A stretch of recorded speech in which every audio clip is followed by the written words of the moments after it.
So Power BI, so really the goal of this comparison, I mean, we could have a whole workshop on Power BI easily. The goal of this workshop is to compare. And like I said, I don't want to compare with apples and oranges. I kind of want to have similar kind of functionality and graphing and visualizations in Tableau as in Power BI. And I try to do that as best as possible. Some things I just wasn't able to do exactly the same kind of looking graph for whatever reason. And the colors, I just kind of left some as is in Power BI. And I'll talk about that. I found changing the colors, the functionality was a little bit better in Tableau for some reason, but getting the graphs on the page in Power BI was quicker. So graphing and workflow, we'we'll go into that. Relational database and primary key. Power BI blows Tableau out of the water. I literally just load the data and the relational database is created automatically, which is phenomenal. And you can add tables and remove tables, and I'll show you that view. There's a specific relational database view in Power BI as well, which Tableau doesn't have. Well, they do have a view of it, but it's kind of rudimentary, as you saw earlier. Sorting and filtering, another, again, dashboards, that's the #1 functionality, and linking to that is more dynamic, sort of top-end sliders. Groups and sets, similar kind of processes, or at least the similar sort of end result in Power BI is Tableau. We'll go into that a little bit more in terms of some of the parameters of calculated fields, and also DAX. There's this DAX scripts. It's similar to Excel scripts in Power BI that make it a little bit more complicated than just clicking for a calculated field or a measure or formulas. Even doing regression is definitely more complicated in Power BI than Tableau. Some lessons learned and dashboards, so of course, is important. Similar to Tableau, there's these side panels, and I'll show those in a bit here in 2 secs, and these different views. There's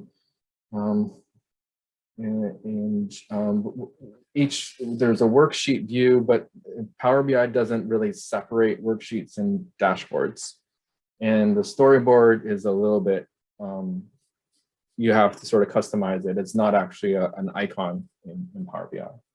So let me just minimize my screen and then load up the infamous. So hopefully you have access to it. The remote lab, I believe, is available to the end of July, so you have time. I'm signed in to Power BI, but you do not need to be signed in. You can still save files and everything. It's free, the desktop. On your Windows, if you have a Mac, you can use Parallels. Apparently, I haven't tried that out yet, but you can do that and then download this Power BI desktop. The only thing about not signing in is you can't go into the worksheet, because there's another, if you're signed in, you can actually share, and there's a development process, another application that you can use, not just the desktop.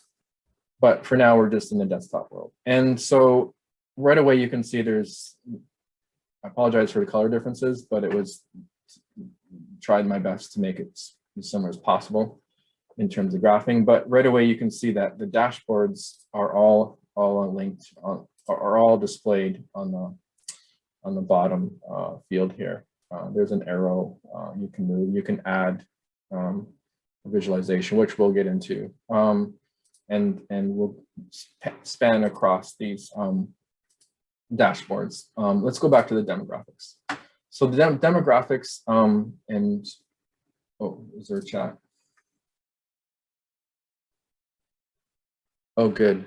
Yeah, nice. Everyone has access. That's great.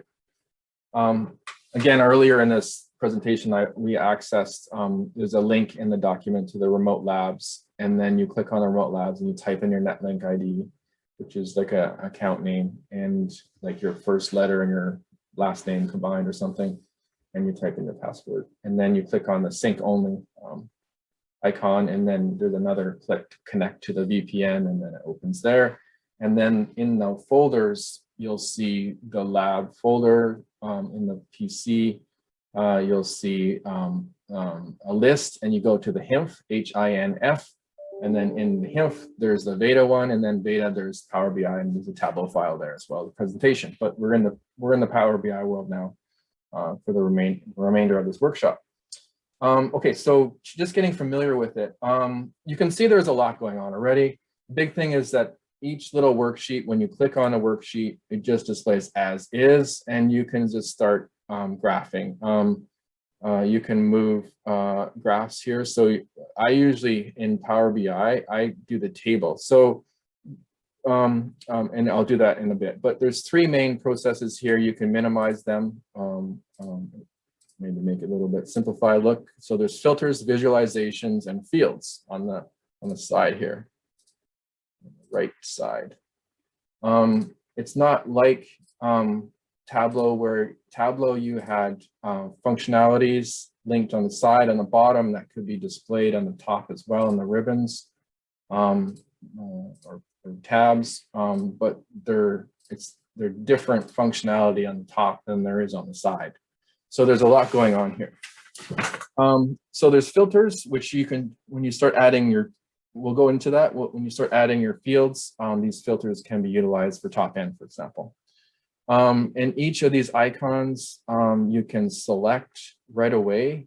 It's not like Tableau where you move the data and then it says show me. These ones, the usability here, the workflow is clicking on them and enabling it. You might not have that enable prompts because I have R enabled, and then you have that highlighted here, and then you can just start selecting data into those fields. Like, I don't know, I'm just going by group here. So this one here is clinical group ventilation. It already sorted it for me, but sometimes it doesn't do that. And so you can see the access, it populates once you even click here. It highlights in that graph what is being displayed. So we're in the care plan general, care plan general ID with the group. Is that what we really want? Like, we can scroll down here. Oh, those are some values. And then we have something similar as in Tableau, count and count distinct, standard dev, variance, those kind of things. Let's just do count and those kind of things. Another thing is that, okay, so unfortunately, fortunately for Tableau, it's nice to just show the labels. They're missing these kind of labels. And when you click in through here, you'll see there is colors. Like, you can change the color if you'd like, do something else. Purple, for example, or pink or something like this. So when you're in those graphs, then there's this axis that's produced, and then you change the drop down from sum, the default, similar to Tableau, to count, for example, here. There's a patient unit stay ID, so maybe that's a better count than the general. So let's just delete that and then select patient unit stay ID like we did for Tableau. That's, oh, move to legend by accident. Oh, gotta pay attention to that. In Power BI, unfortunately, Power BI does do certain things that because there's more functionality, I think, than Tableau, that it does default to certain areas that you have to pay attention to a little bit more in detail. So again, so there's the accounts, and then we're trying to figure out what labels, how to put the labels on here, and it's not as easy as you can do default text here, even functions within that graph. You can do a slider, which we don't have turned on yet, a zoom slider. Zoom slider, you can zoom in and out. It's kind of interesting. Plot area, transparency, well, basic. And then here you can do add potentially a trend line. Depends on the data. Add constant line. We don't really want constant line, but I have a better example of this for trend line. And you can do min, max line, and average. I think to do that, you'd have to actually be in the scatter plot. So if you click on a scatter plot, oh, it doesn't work for this. doesn't work for this graph. So let's just, well, I'll come back to that. So we're in this sort of bar graph histogram kind of basic graphing, and then we have a list of the fields, the tables basically in Tableau was in that data tab on the right side. We're on the left, or sorry, on the left side in Tableau, and then we're on the right side. We're just off whim choosing this care plan table, and I'll show you a few other ones like this, but we're just selecting those variables, and you see them getting populated in fields here. And then the filters themselves you can select. So we want let's see here.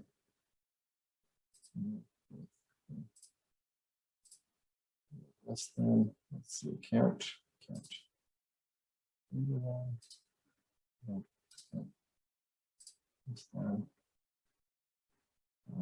Can do the top n count here. On this page. Let's see here. Let me just let me go back to the this one. Here's education. I have to remember where I put it. That's not it. Okay, so is this filtered? No, this is not filtered. Oh, that's the one we just did. Sorry. Demographics, clinical. So you can see when you're clicking, I'm kind of bouncing around a little bit, but I'll get back to that table we just did to do a top end. But when you're clicking on this graphs, you can see an awesome feature which Tableau is missing, is it highlights the tables. When you click on the table, and it could be, this sheet could be one graph, or it could be several. When you click on a graph, you can see what is selected. Oh, here it is. This is this one has a filter, so it has top 20 filter. So I'm trying to reproduce this. So top 20. Oh, it's off that. Top 20. Well, that's to clear the filter, hide the filter. I think you can lock it, and then you can expand it. So those filters have a fair amount of little detailed functionality around them. And I want to go into back to that graph. Oh no, that was clean. This one. Okay. So this one here, filter add fields to expand, show items less. This time is not blank. On this page.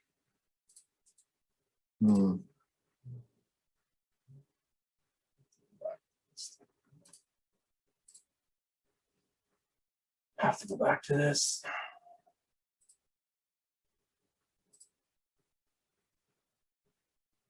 So the disease here, oh, on the axis. Disease is on the axis. Oh, I see. Okay.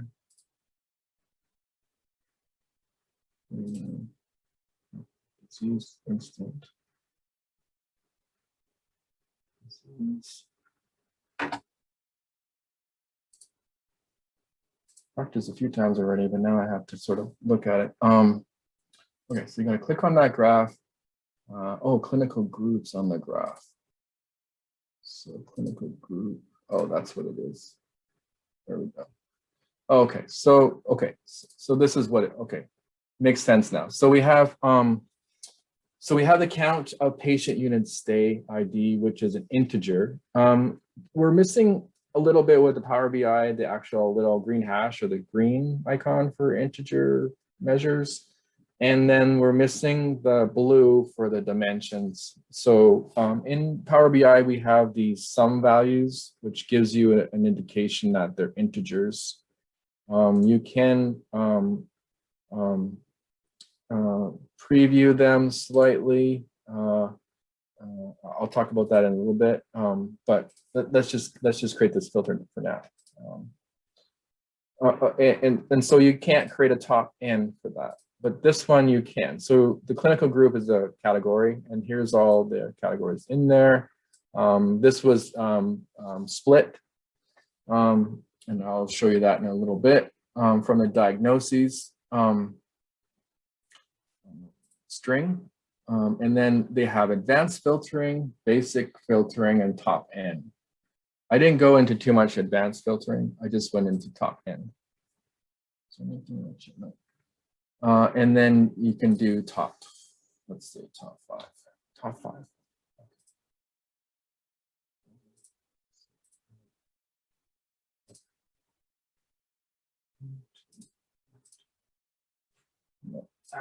Do it exactly. So top N.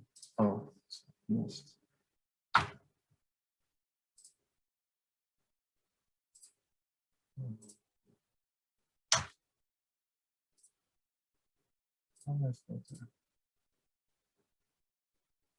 Oh, I see. Okay, I get it. So you have to move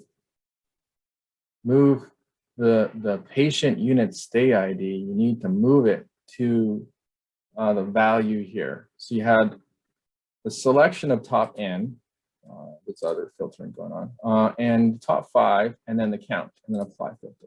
There we go. So there's the filter.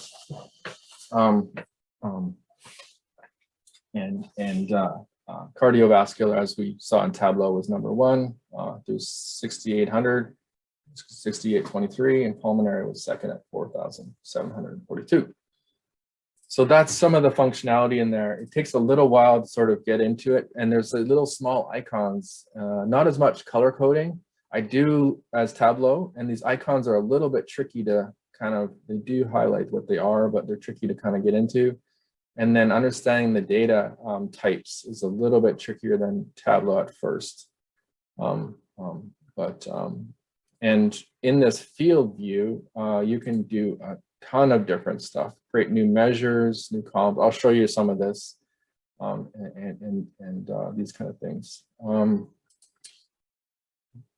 Okay, and so part of the, another thing about getting familiar with Power BI is all these functionalities that are linked, that you start off with, the visualizations, I should say, not functionalities, but visualizations you start off with to graph. Whereas in Tableau, you look at your data on your left side and you move it to the columns and rows. This, you actually just click on it and move, then move the data to these positions, axes, legends, values, etc. You can add multiple values in here. And then it has those settings there, and then you go into filters. And then within these visualizations too, you can do different changes to that, and we'll show that a little bit. And then also this is more like trend lines and stuff, a little bit regressions sort of like, but I'll compare the regressions with the Tableau at the end of the demo on, or the workshop on this Power BI. Okay, so let's go back to the demographics. Another thing with Power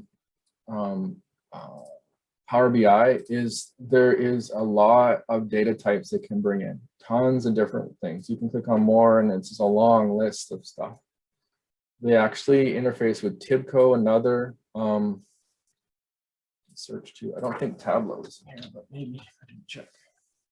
Oh, TIBCO is another company that works with dashboards, and they have certain files that Power BI can bring across.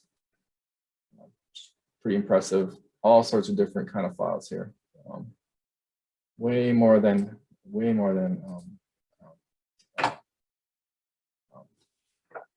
Tableau. Another thing is, don't be fooled by some of these Excel kind of looking things. They're not exactly Excel. They might look similar, but they're not really. I can load the CSV files or Excel files directly, and that's what I did previously. So if you look at your relational database, and we'll get into that, you can I don't know what Dataverse is. You can look it up, but there's some SQL behind it, I believe. There's some sources. You can go into where you were at last. And then transform data is a big thing. Transform data is the way that, and I'll click on this now. I'll go back into this later on. It makes Power BI, I guess, more powerful than Tableau, but it makes it a little bit more complicated. It gives you a good view of the tables, whereas in Power BI or Tableau, it showed you, in Tableau, it showed you the data source. Transform data is the similar linkage to it with a little bit more functionality.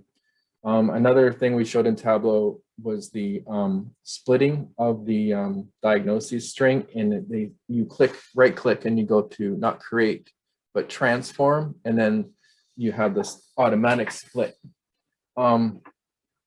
In Power BI, it's something similar. So you have your okay, I don't need to refresh this. I'll just click on. So you have a very Excel or Access database looking kind of value columns and rows. It's pretty good detail. It shows you exactly what's in it. So when you're working with Power BI, you go back and forth. There is, for example, here you can split by delimiter, which is the pipe, which I showed in Tableau. You can do all sorts of different kind of functionalities here in this table, but you're creating a column in this data set, or even a whole another table potentially in this transform data. It gets a little bit, and then there's also direct links to R script and Python here. I've tried a little bit of it. We'll see how much time we have in this session. It's pretty straightforward. It's not difficult. I do have some errors, which is kind of embarrassing, but it's due to my computer blocking something. I haven't been looking at UVic IT for a little bit on that. But anyways, don't want to mention that too out loud. And there's another thing here too. So you'll see applied steps on the side. And usually when you're in this transform data, you want to, if you do something, you got to do close and apply, or just apply, then you close it, not just save. Because applying it, you might have changed something. You might have split rows and columns. Splitting here would create a new column. You can change the way you do that, like the pipe, for example, delimiter. And then it'll show up here, and I'll show you that in a bit. But here you can see the steps that were done. You replace some values, and it actually highlights where that is potentially. And then it goes through those applied steps that were done the last time this table was in transform data mode. And then it saves it and closes it, and then it updates it on the whole desktop. If I go to diagnoses, so I go to diagnoses, you'll see here, okay, so these are kind of basic source, it's pulling in the Excel file or whatever, and then it promotes the headers, which is the top thing here, so it brings those in. You can see diagnoses string here, which we talked about earlier in Tableau, which has the pipes. So cardiovascular, ventricle disorders, pipe hypertension, and then someone, I clicked at one point in time, I wanted to split delimiter, and I clicked this delimiter, and then it shows me what delimiters were done, change types, rename column, then split the delimiter, change to type 2. So there's different strings here. These strings were created after clicking that strip, but this is going back in time. This is going back in time from what was done previously, which is kind of interesting. It's a little bit abstract because literally, and it's a little bit long-winded, but literally it's just delimiting and going through that. It'll pick it up. Are you sure you want to insert the step? I don't really want to insert the step. That's why I left it there, but literally it's a bunch of clicking going on. And then you rename the columns. Clinical group was renamed, and it was a prompt. And then you merge those columns. and those kind of things. So you see that it's highlighted, whereas before when you're clicking up here, clinical group is not in this list until you go down to the last step there. So it was split those, and so we had three groups. We had cardiovascular ventricle disorders was a pipe between it and hypertension. So there's clinical group named, disease category named, and disease instance. And so those three columns were then created based on the splitting of the pipe, and then it's close and apply, and then once you do that, let's see, we'll log out of here. We go back to this diagnoses table, and you'll see these groups here. And you can't really see it like you can't really see that like you can in Tableau. But okay, so that transform data is important. You could also see, and I tried it, there's a Azure machine learning, which is kind of cool. You can link, Microsoft has a machine learning studio, which is also free. You can run some neural networks through there, or some neural regression, and then you can link that neural regression to your data set with R, and produce a more dynamic dashboard. There's also text analytics, gives you some options. Oh, it used to do it. Maybe I need to sign in again. I've been signed in for a while, but maybe it's just artificial. But anyway, so there's that functionality. Okay, so another thing about the view, and going back into the table view, when you're in this side panel here, that's this kind of analytics icon with the bar graphs, gives you the whole display of all the graphing with the filters, visualization of fields. This table view gives you a way to manage the tables and different views of the tables, the data. It's not like transform data, but you can create new tables here and stuff. You can change your display. You can search. I believe I don't know if that's a search. Name your table. I don't want to change the name of the table. I have it highlighted here. So then if I click on the highlight, it'll go to different tables. So when we were in diagnoses and we're trying to get, oh, so what's the columns now? What do they look like? There they are. Rather than actually going right clicking in here and trying to view them, they're on this display.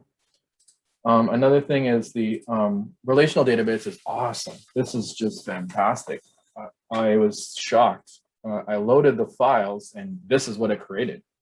I didn't do anything other than just making sure the right files go in there. And I added a table, the age group, which I wanted to, I'll show you the reason why I did that is because in Power BI, it's not as simple as creating groups as is in Tableau, unfortunately. But once you know how to do it, it's fairly straightforward. So that table is new, but all of these other tables are from that data set, and you can zoom in, zoom out. But you can also click on each table. You can view them in different ways.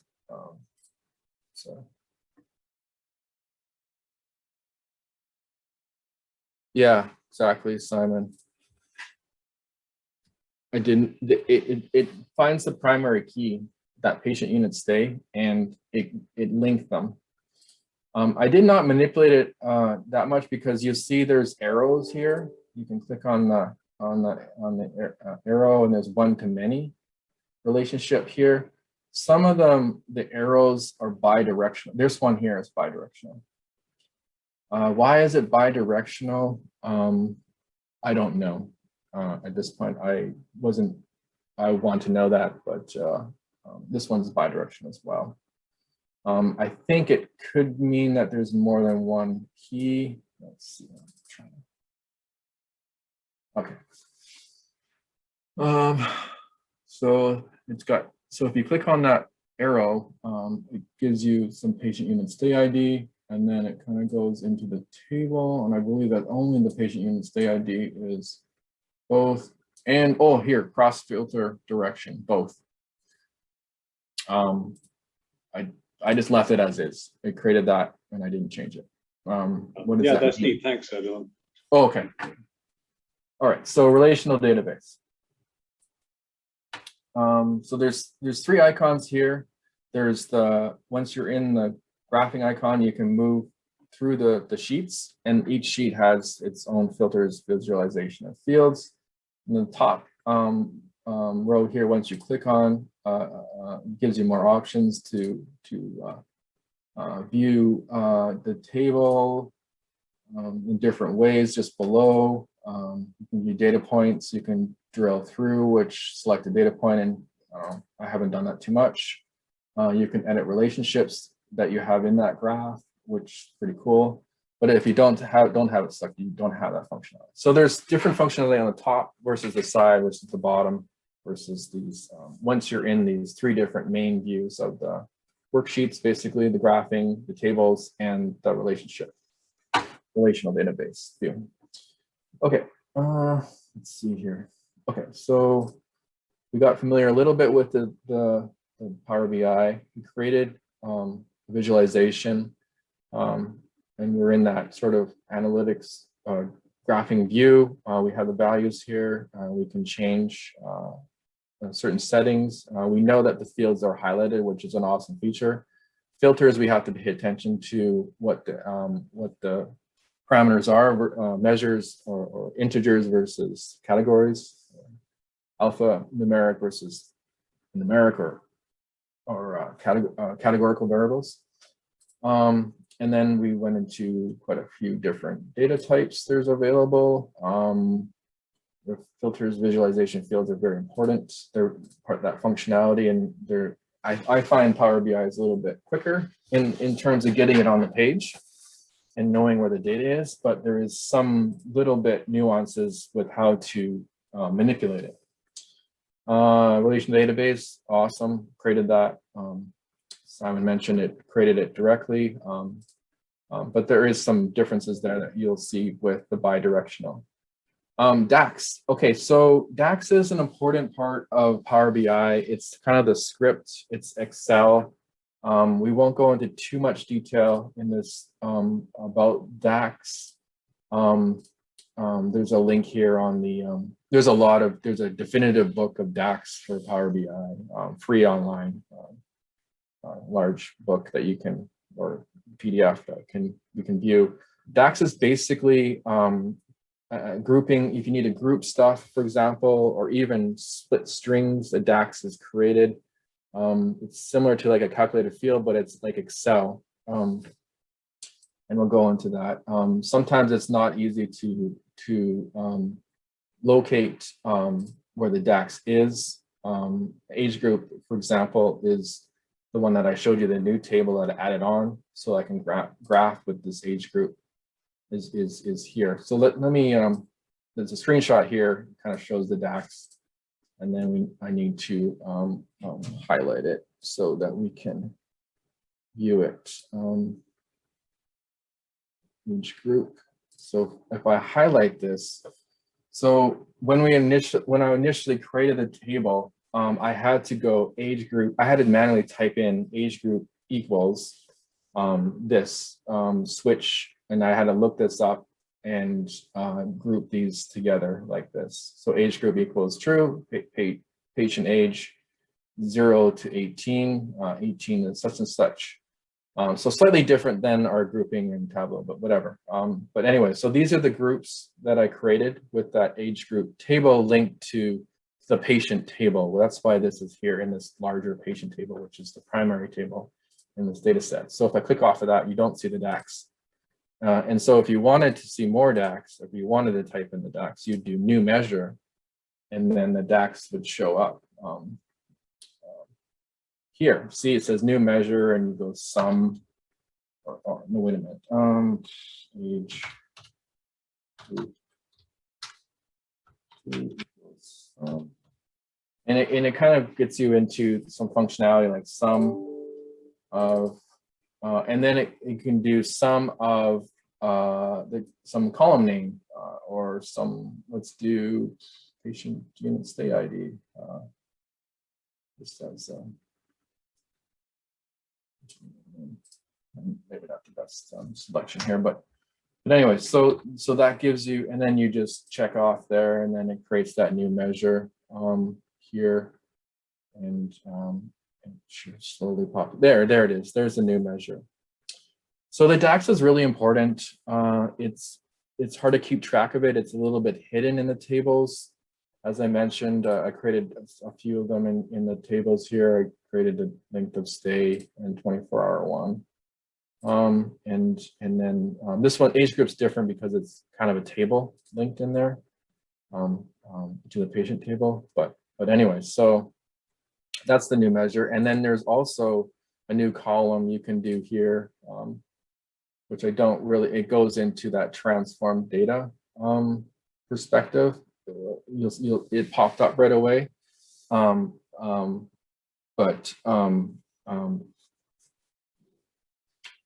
think it's better to do add a column when you're in the transform data view in the data view here. The data view here, yeah. So let me just go back a little bit. So if I click on this graph, and then I can go transform, or actually I don't need to click on any graph really. I can go to transform data, and then that view pops up again, and then I can just remove the columns, and I believe I can do different functionalities within that, and then I can also add a column here, or manage a parameter. Oh, here we go. Choose columns. Remove column, keep column. Yeah, interesting. So, let me see here. Maybe. Oh, there we go. Add column. So there's a bunch of ways to add columns in the transform data, and maybe that's the best way. Although the adding column is pretty straightforward when you're in that other view. You really just click in there and you tell it what it is, but you might have to create it's more customized. You have to create your own scripting. One thing I didn't mention before while I'm here is that you can manage parameters and you can do a new parameter. So you can call it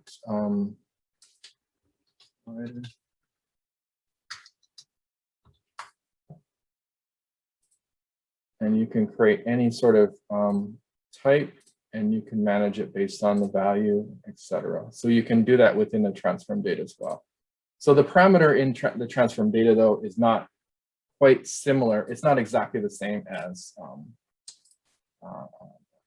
creating a parameter in Tableau. And really, I think Tableau really, though that created the parameter, create the calculated field, the sets and the groups within that right clicking in those tables in the data view is a little bit, definitely easier to digest than the Power BI. The Power BI one has lots of functionality and scripting in that DAX. You can do lots of things with it, but you really have to be, there's a learning curve.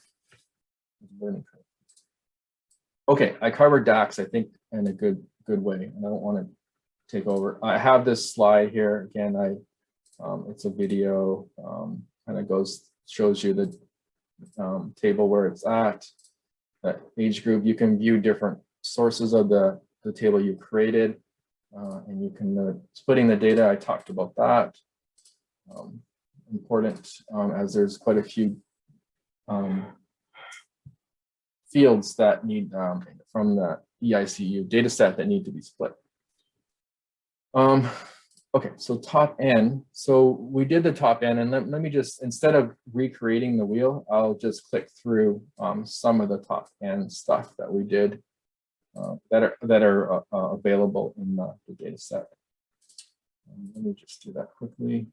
Apache top N. Nope. And then I'll get into some of the functionality. Okay, so this one here, the treatment string, which we know is a long one. Again, when you graph it, the data shows as treatment ID, and treatment string. You can go to the transform data to go more detail. You might have to split the string based on the pipes. That's where you go there. And then once you graph it, to filter in here, you have that selection of advanced, basic, and top N. And then you can choose top 5, but you have to bring a value in. So this one is not patient unit stay ID because this table doesn't. Oh, it does have it. Sorry, I selected treatment ID here, so instead of patient unit stay. But anyways, so that's the top N. There's quite a few tables. I wanted to show some of the also the functionality of in some of the dashboards. Some of the tables. Like this one, if I click on emergency department here in this graph, and it shows you it's in the patient table, these other tables change. But sometimes if you click on one the graphs, the other ones don't. And it's just linking. This is because this one does not have the patient unit stay ID. It has the treatment ID, which makes it doesn't link to the other graphs. Okay, another one I wanted to show before we get into the time. I can think of a few minutes I can be over, but is the regression part and also some of that functionality here. Well, let's talk the clinical care medication versus internal medicine. There's hospitalist here, specialty, and that kind of thing. And so you can see that critical care is slightly different, the data sets, than hospitalists from this dashboard. Why does Apache score this predicted hospital length of stay with Apache scores, predicted hospital mortality Apache scores? Why does it look different than Tableau? I don't know. I went back and forth on this quite a bit. In terms of regression, it's not easy in Power BI, very difficult. I was only able to create a trend line, and you see this when you're in the scatter plot, you have this option here in this third sort of visualization button tab, and you can go down and change that to trend line, and it gives you just line. It doesn't give you any regression information. And then when I looked online, I had all these things where where am I here? No, I'm in the patient table. I want to go to Apache. I'll have to go a little bit quicker. So you'll see these measures that I created, intercept and slope. And so I had to really type in the actual formula for the intercept and then somehow get it into the visualization, which is not, it was poor usability. Wasn't really easy. Something very simple like that should be much more easier to do. Okay, so I have a couple more things to do. I'll do some in the chat. Okay, all right, Amira. Damn, I wanted to make sure I showed everything. So the dashboards, I have the same dashboards names as in the Tableau, the care plan. I didn't manipulate any of the legend or axis or naming conventions. Again, nursing was difficult to lab. I kind of produced a little bit better graphs, I think, in Power BI than Tableau. This graph was kind of interesting in the vital signs. I did in Tableau, which I created. This one.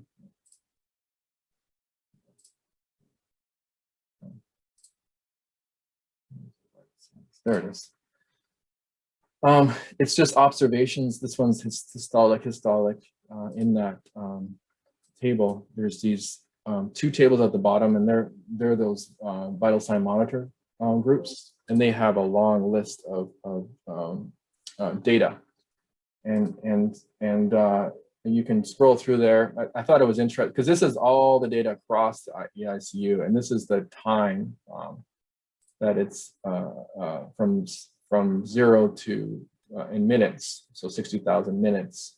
And then this is the values of the heart rates in those ICUs in this data set, which is pretty neat. And this is like heart rate and saturated O2 and respiration across all of the patients in the ICUs. So I was able to kind of graph that way, and that was pretty neat. I thought it was cool. Whether or not we could use it is a different sort of ballgame, but and then this one I also produced temperature and heart rate. So obviously if you're at a certain temperature, you're not living, and then at a heart rate, you're not living as well. So this is the sum values, and these curves are created where 85 of the patients were, at that heart rate, for example.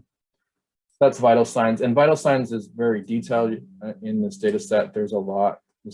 These two tables have a lot going on, and there's another one here that has a fair amount. Like respiratory care has a huge table. So I didn't even touch base into that. Okay, the storyboard. So last but not least, the storyboard.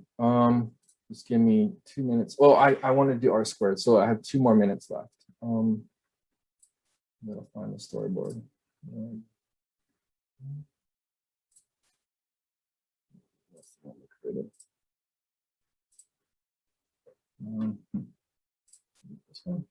Oh yeah, here it is. Okay, so this one is pretty straightforward. I actually have a little video of it. We can do it in real time, and literally it is a slicer and a card. So this is a slicer. So if you click on this graph, this is a slicer, and you move the disease category to that slicer. And so where is this disease category? Well, it's in the diagnoses table right here. And then you have a card, and then the card is the count of the patient unit stay ID. So literally, GI infections include 89 potential patients or unique IDs in the data set. And then you have vascular surgery is 4, and so on. And it's so easy to create. All you do is click on that slicer. Here, enable, and then move that disease category to that field. And then you have a list here, but you don't want to see a list. You want to go to general, and you go to horizontal. And then you just drag it out, drag this out. You can go drag down to, and then you can scroll, pan across it. So quite a few of these disease categories, and a good visualization. The card, you click on it. Oh, no, sorry. Card. There. And then the card, you go into, you drag the fields there, and it's already count. So then so in total, this data set had almost 25,000 unique patient IDs, and it's a count and not count distinct. So, but still, not a small data set. And then you can just start clicking in there, and that's how you create that. Very simple, but kind of effective, I think, just to figure out what's on the data. Okay, so last but not least, before I mention that, so in the slide deck, I have a video of that if I kind of went by it too fast. And last but not least is the R in Python. So when you go into your file and you go into options, and you go, there's a bunch of options here. And if you go into R script, you can detect where you need to download RStudio, whatever, the package, RStudio thing. And you need to locate it in these options. Very similar to Python. So you do the same thing. Tableau does not have this at all. You can't do this in Tableau. So for this example is the Python script. So when you just click on this Python, it creates it in this window, and it literally runs this kind of pandas and all this other stuff. And then I kind of paste in this plot, and you have to bring those values, like what we just did, disease category and patient unit stay ID, into those values, and then you can run it. Similarly in R, where's R?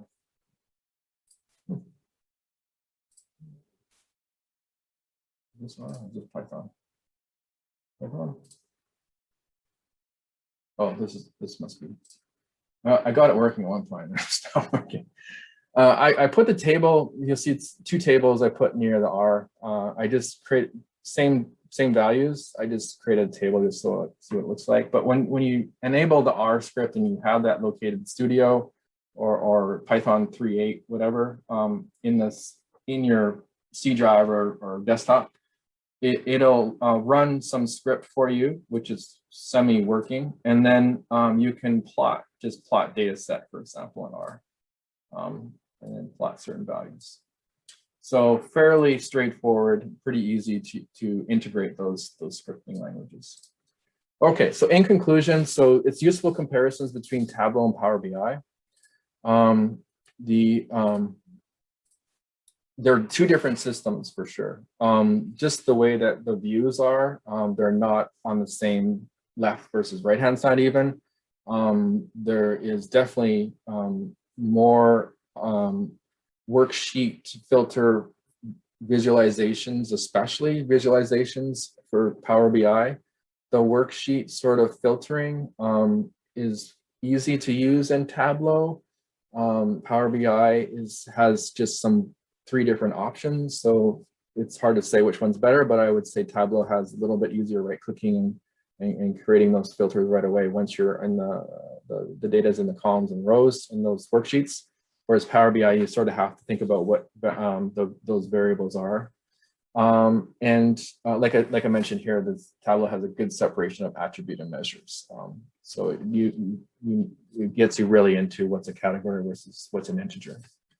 Sorting and filtering both have that. Both are very good at it. Storyboard is kind of interesting with Tableau. It doesn't have a lot of functionality, but creating the slicer in cards in Power BI is pretty awesome. It's really easy to do. It's less than a minute. Now, linear regression is horrible in Power BI. I should say poor usability. Horrible is not the best term, scientific term, but it does have poor usability. And the relationships in the data set it really needs to look into more detail.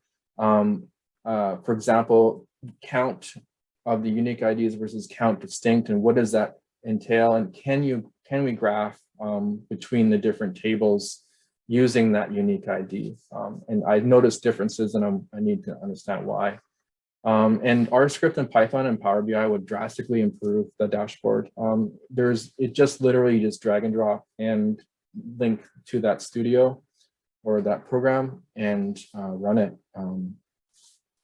That's my presentation. Thanks very much for attending today. Appreciate your time.